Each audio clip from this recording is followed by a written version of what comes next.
Hello साथियों, welcome to जिंचल्स। आप सभी को टीम विक्रम का नमस्कार।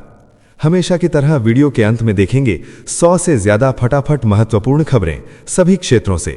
लेकिन आइए पहले देखते हैं प्रमुख हेडलाइंस। बिग ब्रेकिंग 1, टैरिफ दबाव के बीच भारत को ब्रिक्स की कमान मिली है। ब्राजील से अध्यक्षता का दायित्व सौंपा गया।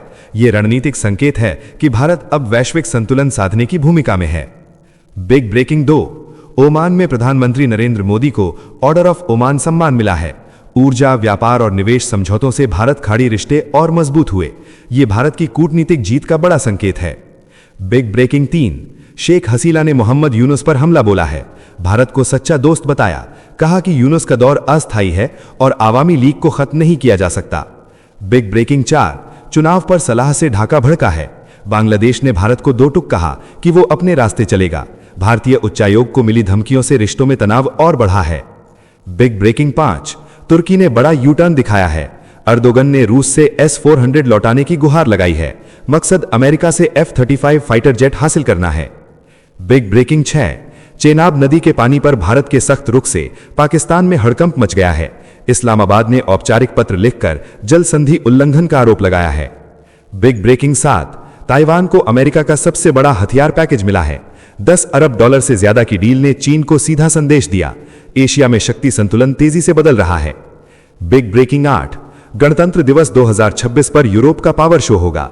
यूरोपीय संघ के शीर्ष नेता भारत के मुख्य अतिथि बनेंगे। फ्री ट्रेड एग्रीमेंट पर बड़ी प्रगति के संकेत हैं। बिग ब्रेकिंग 9, ढाका में भारतीय मिशन पर खतरे की घंटी बज गई है। कट्टरपंथी भीड़ ने उच्चायोग की ओर मार्च किया। भारत ने बांग्लादेश सरकार को कड़ी जिम्मेदारी याद दिलाई है। बिग ब्रेकिंग 10, ट्रंप की टैरिफ धमकियों के बीच भारत से आईफोन निर्यात रिकॉर्ड पर पहुंचा है। नवंबर में 17,000 करोड़ रुपए का आंकड़ा पार हुआ। Bharat global supply chain hub बनता जा रहा है।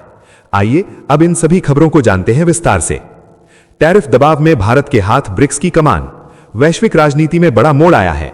ट्रंप की टैरिफ धमकियों के बीच भारत को ब्रिक्स की अध्यक्षता सौंप दी गई है।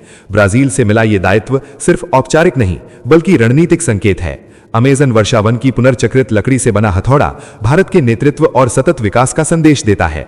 ब्राजीलिया बैठक में 11 देशों ने उपलब्धियों की समीक्षा की। ब्राजील ने आर्टिफिशियल इंटेलिजेंस, शासन, जलवायु वित्त और स्वास्थ्य सहयोग पर फोकस रखा।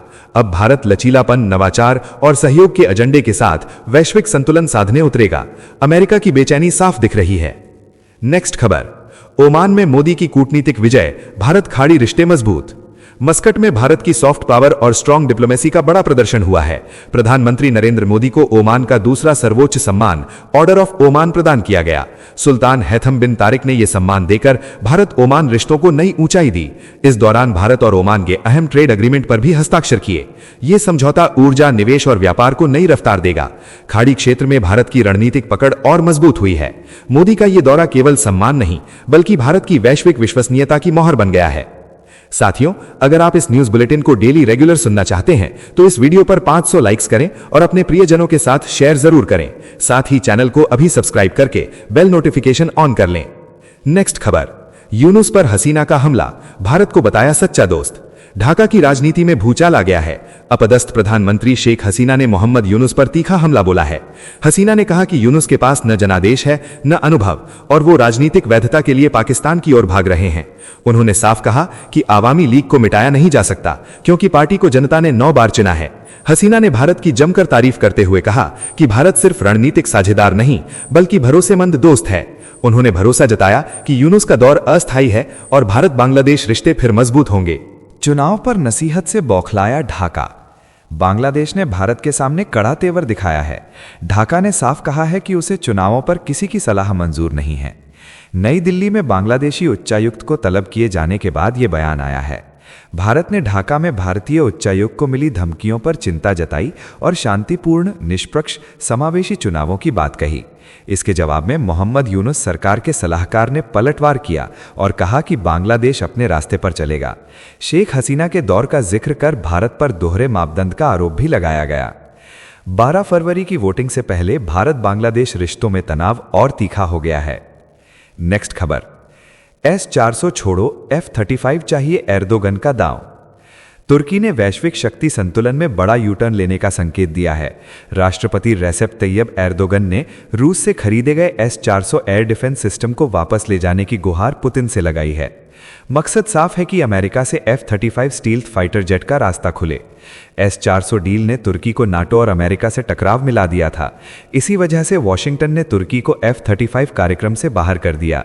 अब एर्दोगन पश्चिम को मनाने और रूस को साधने की दोहरी चाल चल रहे हैं। ये फैसला वैश्विक सैन्य राजनीति में बड़ा भूचाल ला सकता है।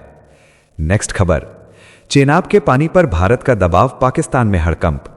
सिंधु जल संधि के निलंबन के बाद पाकिस्तान बुरी तरह घबरा गया है। इस्लामाबाद ने भारत पर चेनाब नदी का पानी रोकने और अचानक छोड़ने का आरोप लगाते हुए औपचारिक पत्र लिखा है।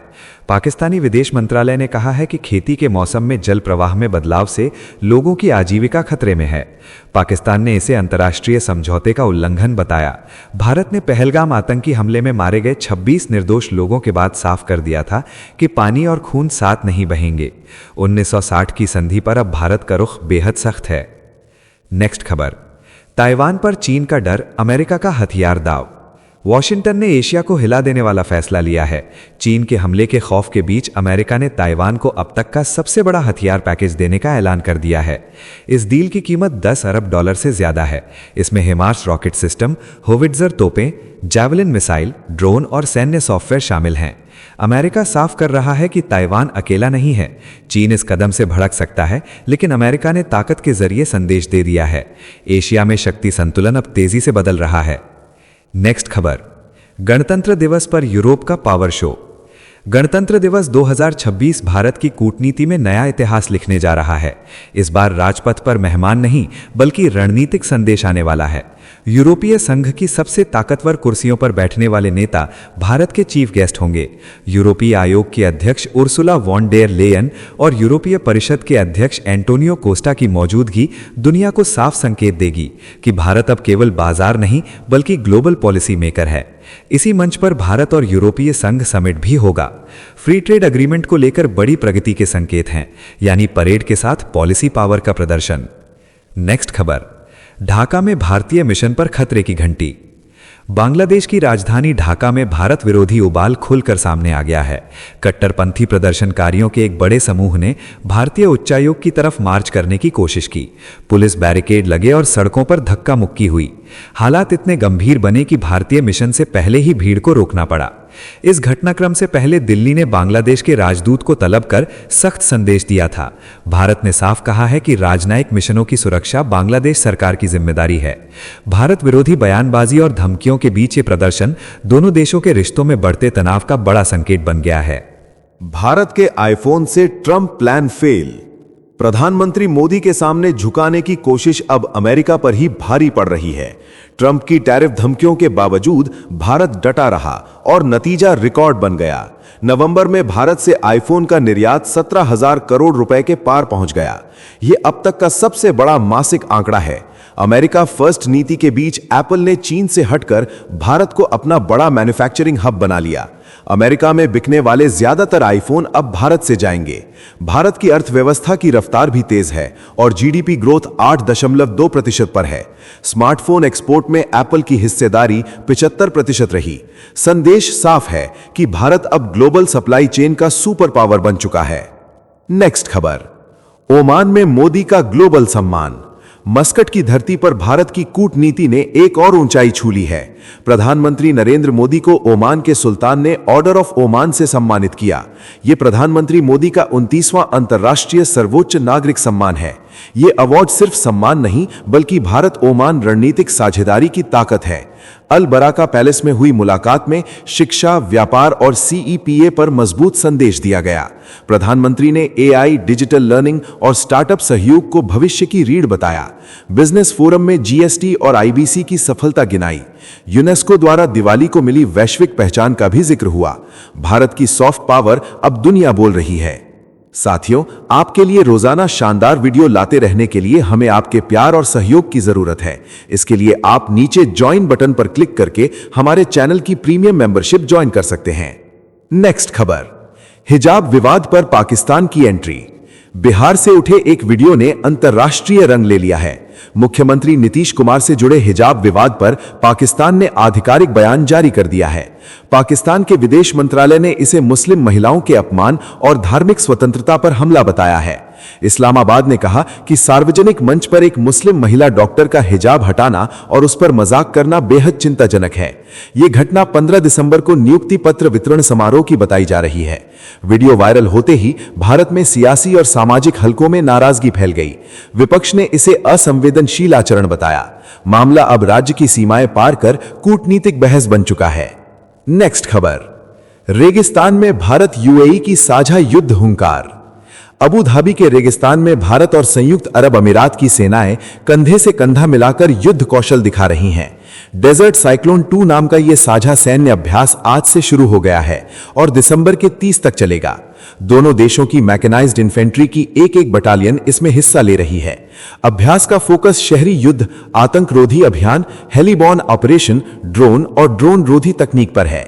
इसका मकसद सामरिक तालमेल मजबूत करना और भविष्य की सुरक्षा चुनौतियों के लिए तैयार रहना है। यह अभ्यास भारत यूएई रणनीतिक साझेदारी को नई मजबूती देने का साफ संकेत है। नेक्स्ट खबर, अमेरिका का सबसे बड़ा युद्ध बजट संदेश। वॉशिंगटन से दुनिया को सीधा संदेश गया है।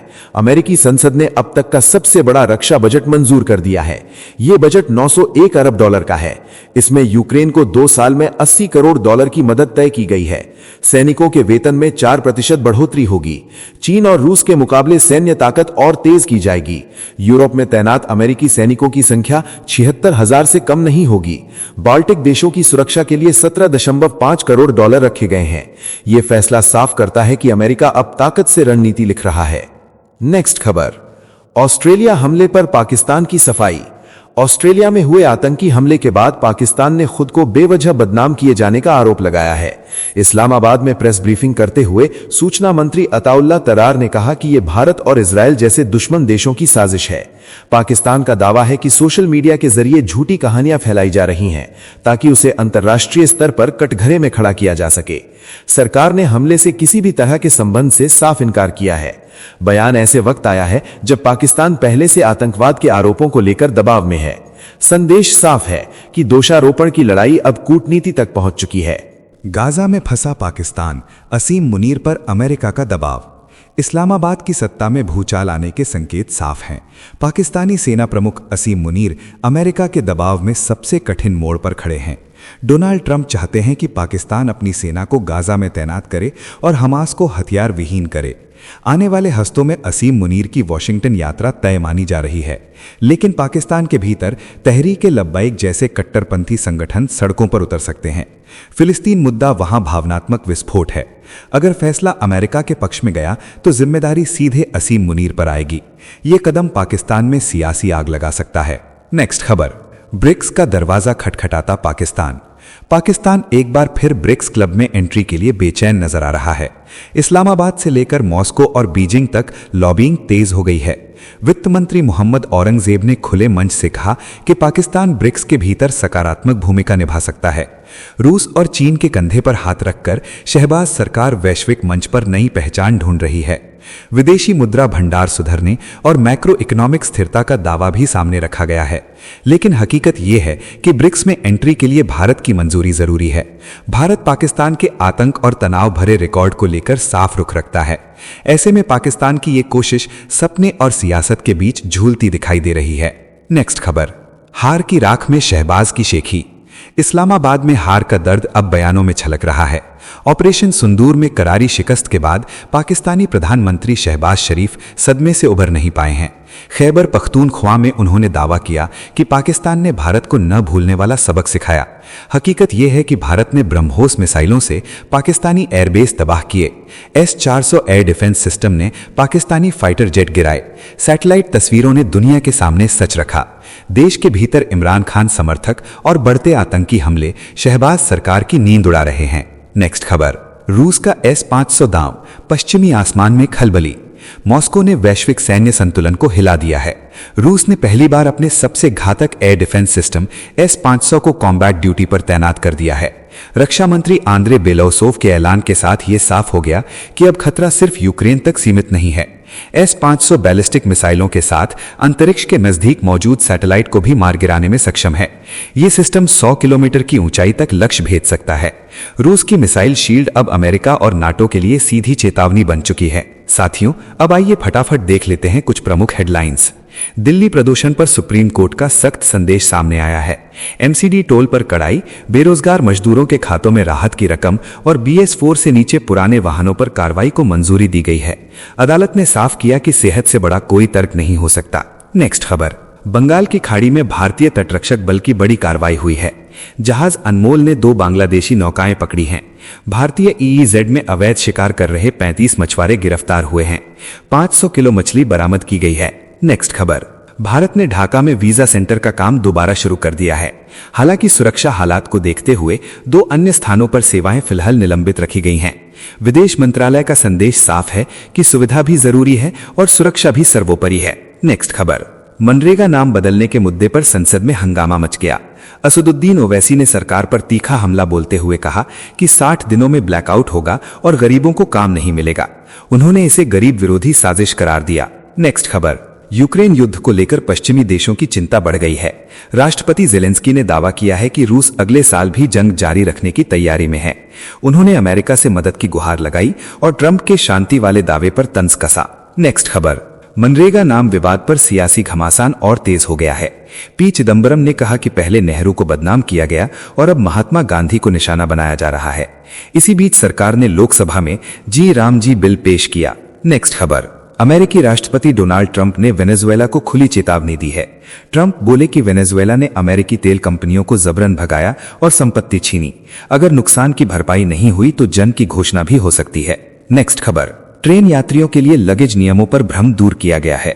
रेल मंत्री अश्विनी वैष्णव ने संसद में बताया कि ज्यादा सामान पर पहले से तय नियम लागू हैं। हर श्रेणी के यात्रियों के लिए वजन सीमा तय है और उसी के अनुसार चार्ज लगता है। नेक्स्ट खबर, ओमान में प्रधानमंत्री नरेंद्र मोदी का भावुक संबोधन सामने आया है। मोदी बोले कि यहां उन्हें मिनी इंडिया दिखता है। भारत और ओमान एक परिवार की तरह हैं। दोनों देशों की दोस्ती वक्त के साथ और मजबूत हुई है और आगे भी मजबूत रहेगी। हिजाब विवाद पर साहित्यकार जावेद अख्तर का सख्त बयान आया है। उन्होंने कहा कि वो पर्दे के खिलाफ हैं, लेकिन मुख्यमंत्री नीतीश कुमार को बिना शर्त माफी मांगनी चाहिए। इस मुद्दे पर बॉलीवुड और सियासत दोनों में हलचल तेज हो गई है। नेक्स्ट खबर, लोकसभा में जोरदार हंगामे के बीच जी राम जी बिल पास हो गया है। विपक्ष ने विरोध में कागज फाड़कर सदन में फेंके। शोर शराबे के कारण कार्यवाही कल तक के लिए स्थगित करनी पड़ी। सत्ता पक्ष ने इसे ऐतिहासिक सुधार बताया, जबकि विपक्ष ने लोकतंत्र पर हमला करार दिया। नेक्स्ट खबर, पाकिस्तान की दुनिया भर में जबरदस्त किरकिरी हो गई है। 40 देशों ने 11 महीनों में 52,000 पाकिस्तानी नागरिकों को डिपोर्ट कर दिया है। सऊदी अरब समेत कई देशों ने भीख मांगने और अवैध गतिविधियों पर सख्त कार्रवाई करते हुए डंडा चलाया है। नेक्स्ट खबर, मनरेगा नाम विवाद पर ममता बनर्जी ने केंद्र पर सीधा हमला बोला है। उन्होंने कहा कि बंगाल की जॉब गारंटी योजना महात्मा गांधी के नाम पर ही चलेगी। ममता ने मनरेगा से बापू का नाम हटाने को शर्मनाक कदम बताया है। नेक्स्ट खबर, यूक्रेन युद्ध को लेकर पुतिन की चेतावनी से तनाव और बढ़ गया है। रूस के राष्ट्रपति ने साफ कहा है कि अगर शांति वार्ता नाकाम हुई तो रूस और जमीन पर कब्जा करेगा। पुतिन ने बातचीत को प्राथमिकता बताया, लेकिन ताकत दिखाने का संकेत भी दे दिया। नेक्स्ट खबर, अमेरिकी सैनिकों के लिए ट्रंप ने क्रिसमस से पहले बड़ा ऐलान किया है। हर जवान को $1776 का चेक भेजा जा रहा है। ट्रंप ने इसे वॉरियर डिविडेंड बताया और कहा कि यह उनकी टैरिफ नीति से हुई कमाई का नतीजा है। नेक्स्ट खबर, सियासत में अलग ही रंग देखने को मिला जब नितिन गडकरी ने प्रियंका गांधी को स्पेशल डिश खिलाई। गडकरी बोले कि भाई का काम किया है तो बहन का भी करना होगा। प्रियंका ने पहले अपॉइंटमेंट न मिलने की शिकायत की थी। नेक्स्ट खबर, भदोई के बुनकरों के बीच पहुंचे राहुल गांधी ने उनके दर्द को सुना और सरकार पर बड़ा हमला बोला। राहुल ने कहा कि ट्रंप का टैरिफ तूफान बनकर आने वाला है। उन्होंने कालीन उद्योग की बदहाली के लिए मोदी सरकार को जिम्मेदार ठहराया। नेक्स्ट खबर, भारत विरोधी बयानबाजी से बांग्लादेश में नया विवाद खड़ा हो गया है। हसनैत ने भारतीय उच्चायुक्त को देश से निकालने की मांग की है। यही नेता पहले 7 सिस्टर्स को लेकर धमकी दे चुका है। बयान से दोनों देशों के रिश्तों में तनाव बढ़ा है। नेक्स्ट खबर, डोनाल्ड ट्रंप ने टैरिफ को अपना सबसे पसंदीदा शब्द बताया है। राष्ट्र को संबोधित करते हुए उन्होंने दावा किया कि 10 महीनों में 8 युद्ध खत्म कराए हैं। ट्रंप ने पूर्व राष्ट्रपति बाइडेन पर भी तीखा हमला बोला और अपनी नीतियों को सही ठहराया। नेक्स्ट खबर, नीतीश कुमार हिजाब विवाद में पाकिस्तान की एंट्री से सियासी हलचल तेज हो गई है। पाकिस्तानी विदेश मंत्री इशाक डार ने मंच पर मुस्लिम महिला का हिजाब हटाने को शर्मनाक बताया है। भारत ने इस बयान को आंतरिक मामले में दखल माना है। नेक्स्ट खबर, बांग्लादेश चुनाव से पहले बंदूक राजनीति में एंट्री कर गई है। 13वें संसदीय चुनाव से पहले हर उम्मीदवार और अहम राजनीतिक लोगों को हथियार लाइसेंस देने का फैसला हुआ है। सरकार इसे सुरक्षा बता रही है, जबकि विपक्ष और मानवाधिकार संगठन इसे हिंसा बढ़ाने वाला खतरनाक कदम कह रहे हैं। नेक्स्ट खबर, लोक सेवा आयोग घोटाले और आरक्षण पर अखिलेश यादव का बड़ा हमला सामने आया है। उन्होंने पिछड़ी जातियों के साथ धोखे का आरोप लगाया। सरकारी भर्तियों में सीटें घटाने, विज्ञापनों में अन्याय, एसआईआर, प्रदूषण और खाद्य संकट को लेकर सरकार को कठघरे में खड़ा किया। नेक्स्ट खबर, सऊदी अरब के फैसले से भारतीय मजदूरों को बड़ी राहत मिली है। औद्योगिक क्षेत्र में विदेशी मजदूरों पर लगने वाला टैक्स खत्म किया गया है। इस कदम से करीब 3 लाख भारतीय कामगारों को सीधा फायदा होगा और रोजगार सुरक्षा मजबूत होगी। नेक्स्ट खबर, हिजाब विवाद पर सियासी आग और भड़क गई है। गिरिराज सिंह के बयान पर इल्तिजा मुफ्ती भड़क उठी। उन्होंने तीखे शब्दों में कहा कि ऐसे बयान देने वालों का मुंह साफ करने के लिए फिनाइल ही काम आएगा। बयान से देश भर में बहस तेज हो गई है। नेक्स्ट खबर, महाराष्ट्र नगर निगम चुनाव से पहले राजनीतिक हलचल तेज हो गई है। संजय राउत ने अजित पवार को भारतीय जनता पार्टी का एजेंट बताया। उन्होंने संकेत दिए कि शरद पवार से मुलाकात कर आगे की रणनीति पर चर्चा की जाएगी। नेक्स्ट खबर, व्हाइट हाउस ने साफ कर दिया है कि डोनाल्ड ट्रंप और पाकिस्तानी सीडीएफ असीम मुनीर की तीसरी मुलाकात की कोई योजना नहीं है। इसके बावजूद असीम मुनीर अमेरिका दौरे पर जा रहे हैं। दावों पर अब सवाल खड़े हो गए हैं। नेक्स्ट खबर, परमाणु ऊर्जा शांति बिल पर संसद में संग्राम छिड़ गया है। तृणमूल सांसद सागरिका घोष ने इसे ट्रंप बिल बताया। उन्होंने आरोप लगाया कि सरकार वॉशिंगटन को खुश करने में जुटी है और एक गलती कई पीढ़ियों को बर्बाद कर सकती है। नेक्स्ट खबर, एसआईआर को लेकर अखिलेश यादव ने बड़ा आरोप लगाया है। उन्होंने कहा कि यह एनआरसी की तैयारी है। भारतीय जनता पार्टी और चुनाव आयोग की सांठगांठ का दावा करते हुए वोटर लिस्ट से नाम काटने की साजिश, बेरोजगारी, खाद्य संकट और प्रदूषण का मुद्दा उठाया। नेक्स्ट खबर, पंजाब चुनाव में वोट चोरी का आरोप और केजरीवाल का बड़ा पलटवार सामने आया है। कांग्रेस ने आम आदमी पार्टी पर धांधली का आरोप लगाया। केजरीवाल ने कहा कि कई जगह कांग्रेस 3 और 5 वोट से जीती। हम चाहते तो एसडीएम को फोन कर नतीजा बदल सकते। साफ चुनाव का इससे बड़ा सबूत नहीं। नेक्स्ट खबर, महाराष्ट्र की राजनीति में बड़ा मोड़ आया है। खेल मंत्री माणिक राव कोकाटे के इस्तीफे पर अजित पवार की पहली प्रतिक्रिया सामने आई है। अजित पवार ने कहा कि उन्होंने मुख्यमंत्री को पूरे घटनाक्रम की जानकारी दी थी। यह फैसला सरकार की छवि और जवाबदेही से जुड़ा हुआ है। नेक्स्ट खबर, तालिबान के भीतर सत्ता संघर्ष खुलकर सामने आ गया है। सर्वोच्च नेता हिब्बतुल्लाह अखुंदजादा ने हक्कानी गुट को कड़ी चेतावनी दी है। नेताओं को अपनी सीमाएं पहचानने को कहा गया है। डर और ताकत से शासन वाले बयान के बाद इस्लामिक अमीरात में घमासान तेज हो गया है। तो चलिए जीचिल्स विक्रम को इजाजत दीजिए, फिर मिलते हैं एक और नई अपडेट के साथ। तब तक आप हमारे बिजली प्लेलिस्ट को देख सकते हैं, जिसका लिंक नीचे कमेंट बॉक्स में दिया गया है। इसके साथ ही अगर आप रोज सुबह शाम हमारे फास्ट न्यूज अपडेट को नियमित रूप से रोज देखना चाहते हैं तो इस वीडियो को लाइक करके जीचिल्स चैनल को सब्सक्राइब करके बेल नोटिफिकेशन ऑन कर लें। धन्यवाद।